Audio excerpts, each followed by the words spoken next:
দিনাজপুরের বিরল উপজেলার সিটি মরিচের সুনাম রয়েছে দেশজুড়ে। এই মরিচ আবাদ করে দৃষ্টান্ত স্থাপন করেছেন কৃষকরা। বিরল উপজেলা কৃষিতে পরিচিতি পেয়েছে সিটি দিয়েই। এ কারণে স্থানীয় কৃষি বরাবরই এই ফসল চাষে কৃষককে উদ্বুদ্ধ করা সহ বিভিন্ন কারিগরি সহযোগিতা দিয়ে আসছে। ফখরুল হাসান পলাশের তথ্য ও চিত্রে ডেস্ক রিপোর্ট।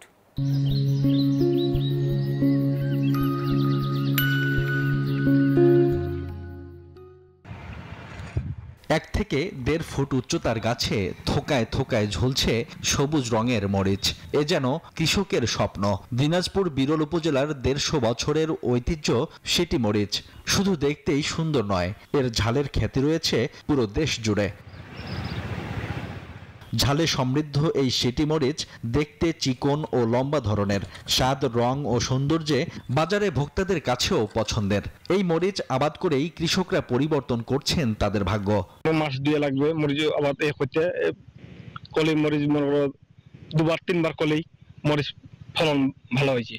সিটি মরিচ 1-1.5 মাস হচ্ছে আর কি, আবার 1-1.5 মাস পর তুলবো।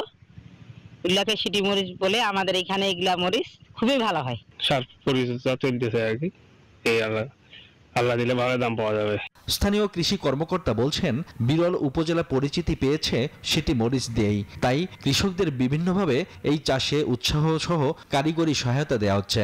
আমাদের বিরল উপজেলায় প্রায় 65 হেক্টর জমিতে এই সিটি মরিচের চাষাবাদ হয়ে থাকে। এটির ফলন বেশ ভালো হওয়ায় কৃষক বেশ লাভবান হচ্ছে এবং এই সিটি মরিচ চাষ করেই অনেক কৃষকের ভাগ্যের চাকা ঘুরছে এবং কৃষক এই সিটি মরিচেই তার নতুন স্বপ্ন বুনছে। বিরল উপজেলায় এবছর 65 হেক্টর জমিতে সিটি মরিচের আবাদ হয়েছে। উৎপাদনের লক্ষ্যমাত্রা ধরা হয়েছে প্রায় 800 metric ton. Desk report, news 24।